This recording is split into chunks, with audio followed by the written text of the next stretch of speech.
की नई सुबह आई है तेरी अंगनाई में। उठ जाग मेरे धरती के लाल रंग भर अपनी अंगड़ाई में। ये धरती अन्न की जननी है, कुछ और नई से पैदा कर। खेतों में सीप के बीज डाल, मोती के दाने पैदा कर। खेतों को हर एक झूलर दे, सो रंग दे फसल के फूलों को। फागुन को लाल गुलाल रंग दे, गीत सावन के झूलों को। नई सोच, नई सोच, नई सोच। आप अब आ रहे हैं? कहाँ थे अब तक? आने में इतना समय क्यों लगा दिया? मैं कोई पहली बार लेट हुआ हूँ। कारोबार है, धंधा है। आप दिन रात रुपए कमाने के चक्कर में लगे रहिए। तेरी हालत मुझसे देखी नहीं जाती। क्या करूं क्या ना करूं कुछ समझ नहीं आता। पतझड़ के मौसम में बाहर के फूल कैसे खिलाऊं? तेरी ये समस्या मेरे लिए किसी चुनौती से कम नहीं है, लेकिन मैंने आज तक किसी चुनौती से हार नहीं मानी और हर बार हर चुनौती का डटकर सामना किया और अब भी करूंगी। डिम्पी, तू सुन रही है ना मैं क्या कह रही हूँ?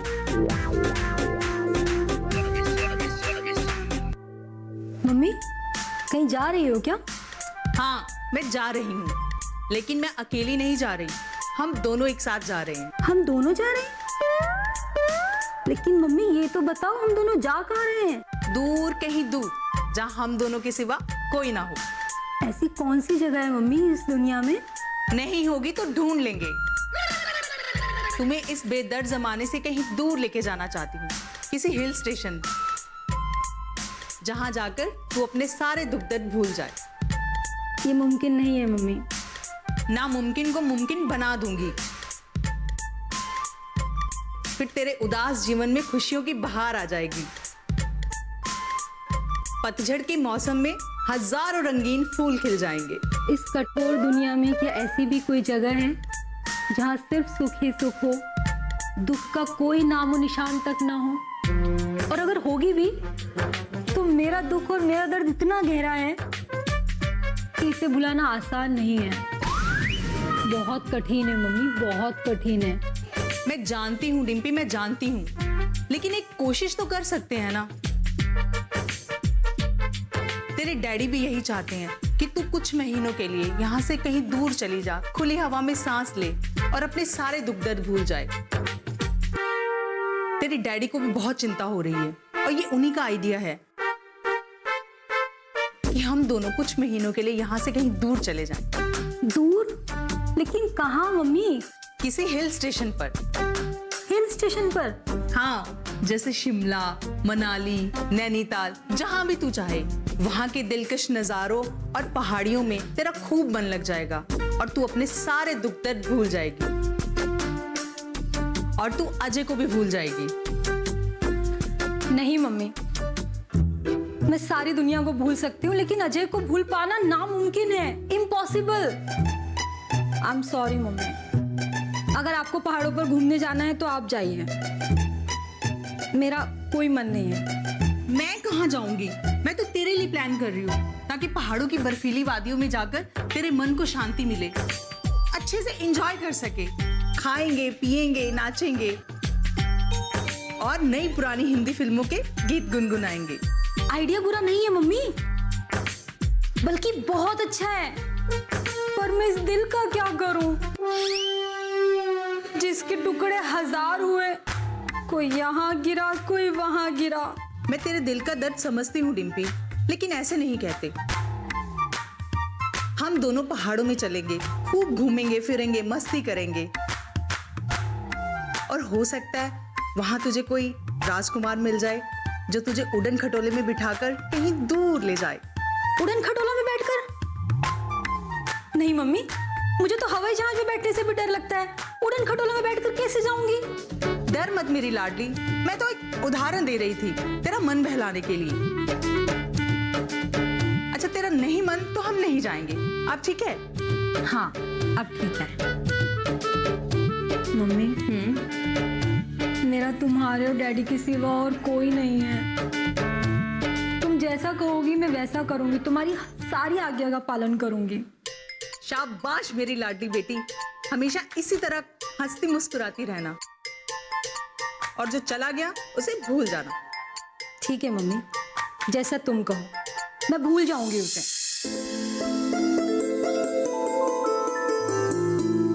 माँ आप मुस्कुरा क्यों रही हैं? पंचायत की मीटिंग के लिए जा रही है ना? हाँ माँ। मैं जब भी तुझे देखती हूँ बहुत गर्व होता है बेटा। खूब अच्छा काम करो, अपने गांव का नाम रोशन करो, गंगापुर के सपने पूरे करो। तू हमारे परिवार की ही नहीं, इस पूरे गांव की पहली लड़की है जो ग्राम पंचायत की सदस्य चुनी गई है। सब आपका आशीर्वाद है माँ। अब मैं जाऊं? अच्छा, तू सीधे पंचायत भवन ही जाएगी ना? नहीं माँ, पहले मैं रशीदा चाची के यहाँ जाऊंगी, फिर हम दोनों एक साथ पंचायत दफ्तर जाएंगे। ईश्वर की मेहरबानी से बहुत महत्वपूर्ण मौका मिला है तुम्हें बेटा। ईश्वर का जितना भी धन्यवाद करो बहुत कम है। अच्छा माँ, मैं चलती हूँ। अगर मुझे शाम को आने में देर हो जाए तो चिंता मत कीजिएगा। देर क्यों होने वाली है? पंचायत ऑफिस से निकल के तुझे और कहीं जाना है क्या? नहीं माँ, कहीं जाना नहीं है। बहुत सारे ऐसे काम हैं जिन्हें पूरा करना है, तो हो सकता है पंचायत दफ्तर में देर हो जाए। और वो अपने सरपंच थे ना, जलाल आगा साहब, वो बीमार हो गए थे, तो बहुत सारे काम अधूरे रह गए हैं। अब उन्हें पूरा करने में समय तो लगेगा ना। दामिनी, मेरी एक बात मानेगी तू? हाँ माँ, बोलिए। बेटा, तुझे, रशीदा, बसंती को गांव वालों के लिए बहुत सारे अच्छे काम करने हैं, इसलिए बेटा अपनी सेहत का भी ख्याल रखो। चिंता मत कीजिए माँ, मुझे कुछ नहीं होगा। मेरा ख्याल रखने के लिए आप है ना, मेरी अच्छी माँ। बताइए, है या नहीं? बहुत अच्छी बेटी है मेरी, इसीलिए गांव के लोगों ने भारी मतों से जिता दिया है। अच्छी माँ की अच्छी बेटी। अब मैं जा रही हूँ, ठीक है? ठीक है बेटा, अपना ख्याल रखना और जल्दी लौट आना। हाँ, और आप भी अपना ख्याल रखिएगा।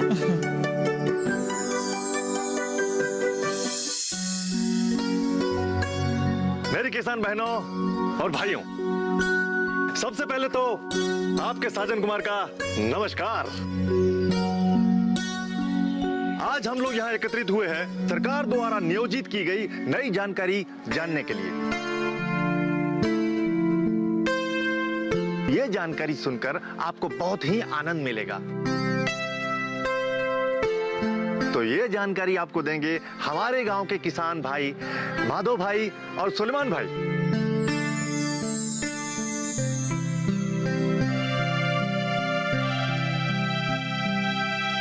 तो बताइए माधव भाई और सुलेमान भाई, हमारे किसान भाई और बहन आपका बेसब्री से इंतजार कर रहे हैं। सुनिए।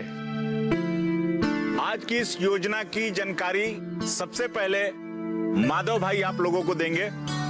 तो माधव भाई, आप शुरू करें। भाई नमस्कार कि आप यहाँ आए, और इस बात की हमेशा खुशी होती है कि आप लोग सरकारी योजना के बारे में जानने के लिए इतने उत्सुक रहते हैं। तो चलिए अब शुरू करते हैं। माधव भाई, आप योजनाओं के बारे में बताना शुरू कीजिए। तो हम जैविक खेती पर चर्चा तो पहले ही कर चुके हैं। आज हम ये समझेंगे, जानेंगे कि जैविक खेती का इस पर्यावरण से क्या संबंध है, प्रदूषण का खतरा कितना बढ़ गया है।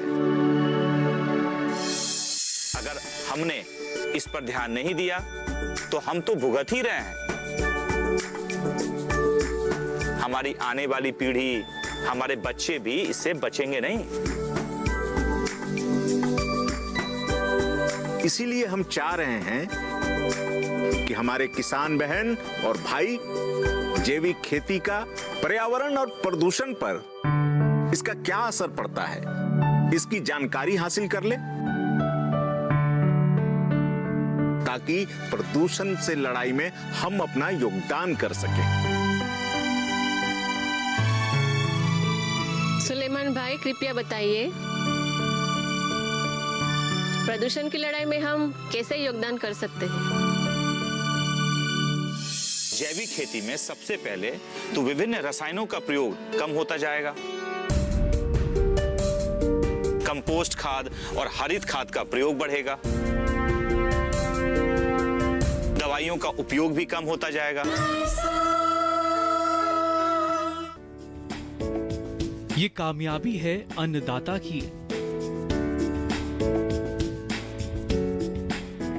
ये कहानी है खेत और खलिहानों की। कैसे करें अपने पशुओं की देखभाल, जानिए गांव-गांव के किसानों का हाल। देखिए गांव किसान, सोमवार से शुक्रवार दोपहर 12 बजे सिर्फ डीडी किसान पर।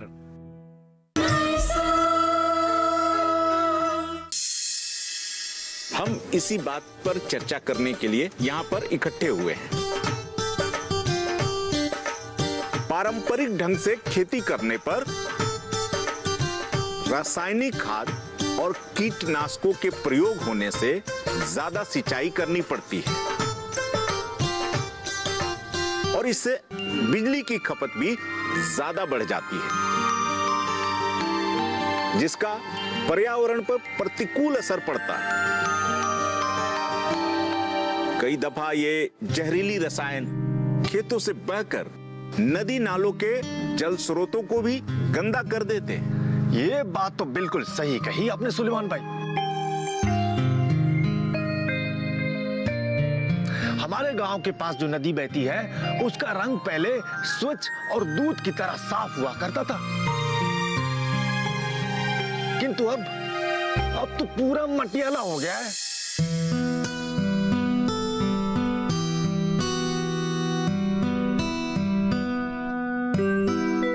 इसका कारण वो रसायन है जो हवा और पानी में मिलकर उसे विषाक्त बना देते हैं। पैदावार की नैसर्गिक पौष्टिकता भी नष्ट हो जाती है। मिट्टी की ऊपरी सतह की जो रचना है वो बदलने लगती है, जिससे जमीन की उत्पादकता भी धीरे धीरे कम होने लगती है। इसका परिणाम ये होता है कि खाद की मात्रा बढ़ती जाती है। इसका खर्च हम किसान बहनों भाइयों को झेलना पड़ता है। केवल यही नहीं, कीट पतंगे भी कीटनाशकों के प्रतिरोधक हो जाते हैं, तो उसके लिए नई नई दवाइयां बनानी पड़ती हैं। सब किसान बहन भाइयों का और एक दूसरा प्रश्न है माधव भाई। पूछो। जैविक खेती करने से क्या ये सब नुकसान कम हो सकते हैं? कम हो जाते हैं और इसके कारण हैं। वो क्या है?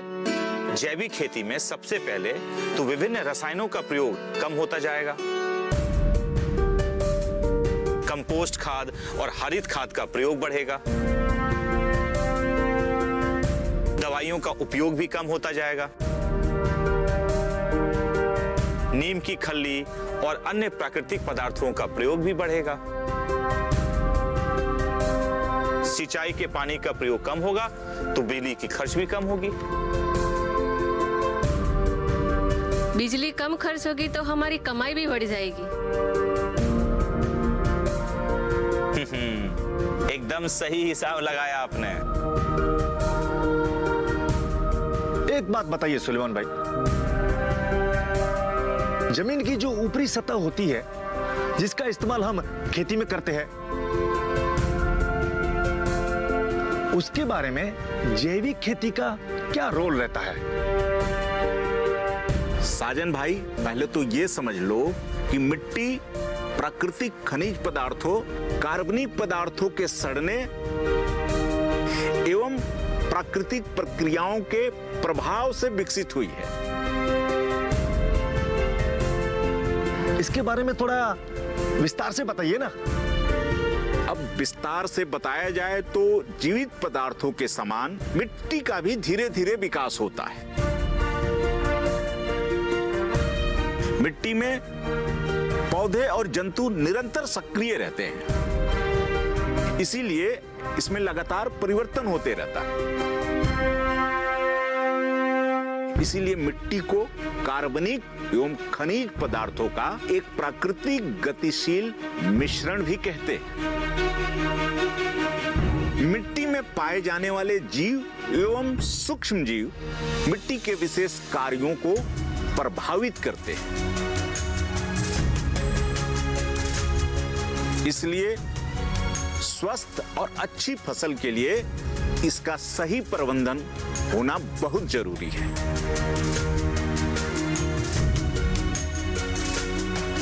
जैविक खेती जैविक पदार्थों जैसे गोबर, खर पतवार, कंपोस्ट पौधों पर निर्भर करती है। स्वाभाविक है कि इसके इस्तेमाल से मिट्टी में उपलब्ध कार्बनिक तत्वों और जीवाणुओं को पौष्टिकता ही मिलेगी। वनस्पति की रासायनिक खादों के जिनसे इनको नुकसान ही पहुंचता है। माधव भाई जरा और विस्तार से बताइए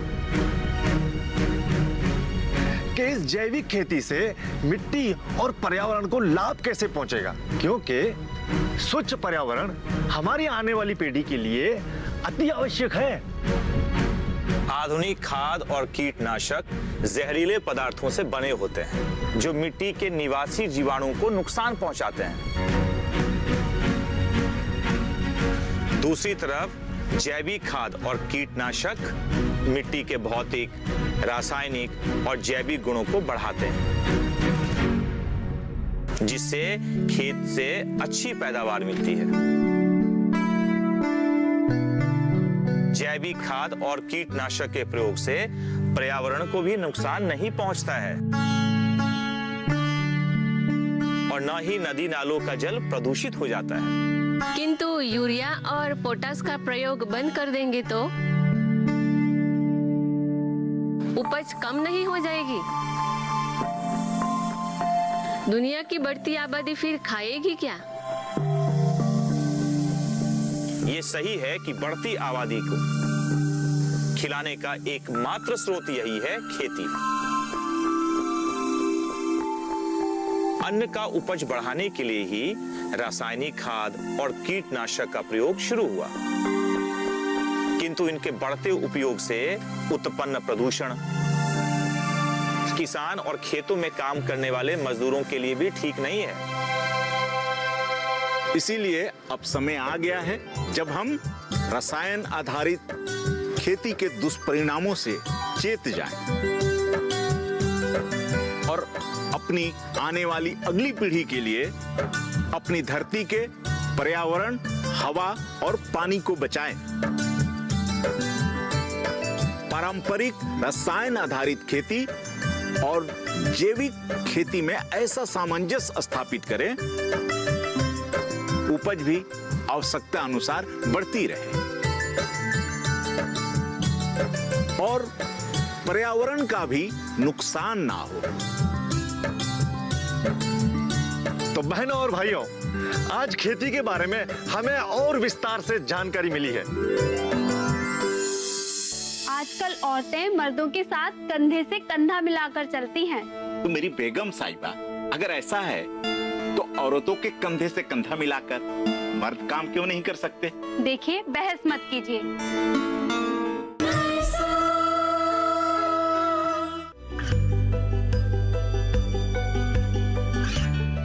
गांवों और पिछड़े क्षेत्रों में सरकारी योजनाओं की जानकारी पहुंचा। देश में कौशल और क्षमता विकास कर ग्रामीणों को सामाजिक बदलाव और विकास से जोड़ने की दूरदर्शन किसान की पहल चौपाल चर्चा देखें सोमवार से शुक्रवार सुबह 9 बजे।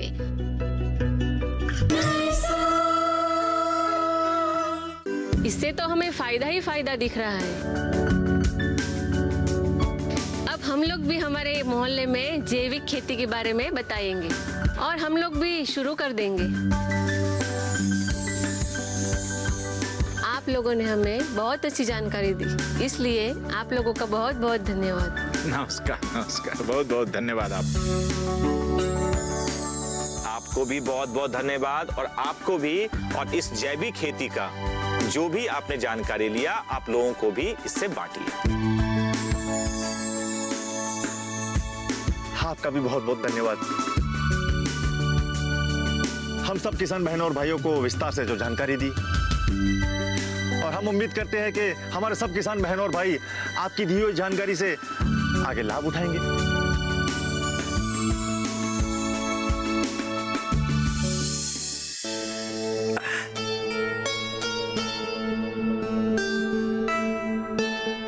रसीदा बेगम कितना काम करती हैं। बस सुलेमान तू है कि तूने कभी उससे हाथ ही नहीं बटाया उसके काम में। चलो आज ही सही का हाथ बटा रहे हो।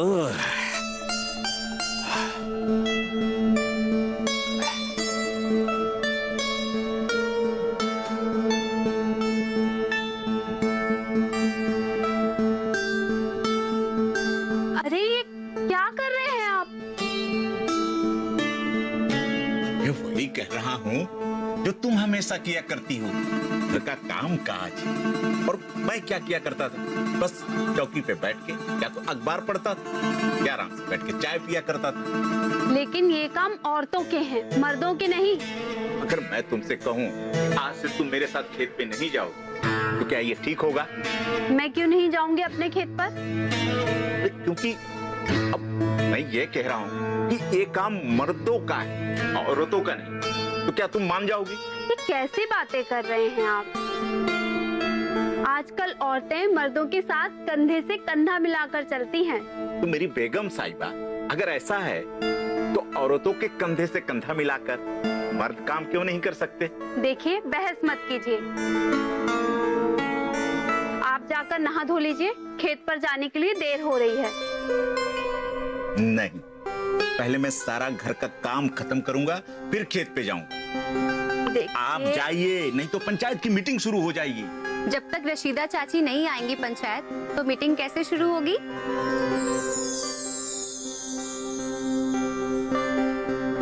देखो ना दामिनी, मैं इनसे कह रही हूँ कि चाची, मैंने आप लोगों की सारी बातें सुन ली है और मुझे लगता है कि सुलेमान चाचा बिल्कुल ठीक कह रहे हैं। अब देखिए ना चाची, जब औरतें हवाई जहाज उड़ा सकती हैं, जंग लड़ सकती हैं, तो मर्द घर का काम क्यों नहीं कर सकते? सुना तुम? अरे अपनी दामनी बिटिया कितनी अक्लमंदी की बात बोल रही है। अब आप पंचायत जाइए, सामने मुलाकात हो। ठीक है, खुदा हाफिज। खुदा हाफिज। नमस्ते चाचा। अच्छा, नमस्ते। चले।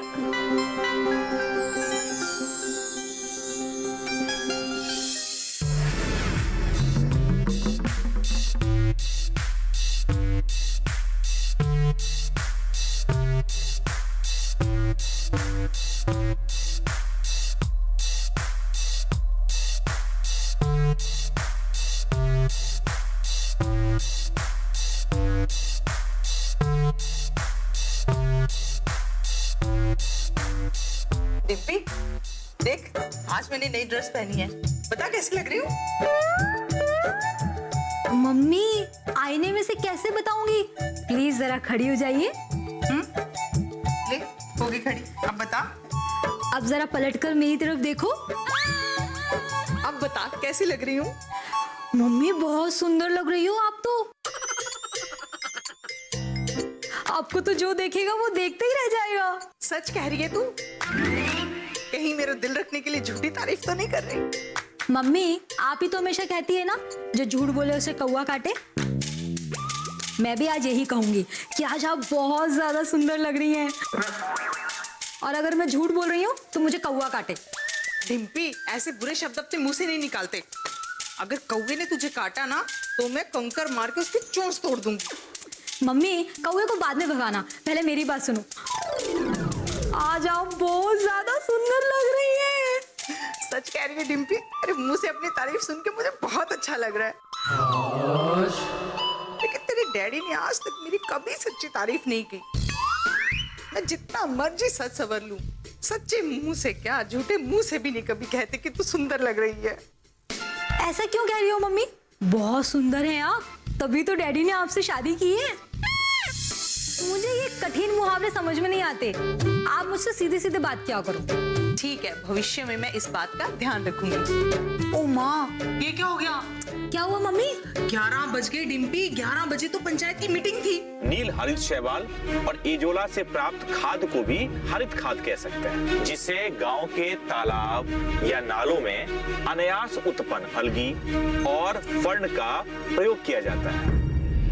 हरित शैवाल या अलगी के लिए नई सोच के नई सुबह आई है तेरी अंगनाई में,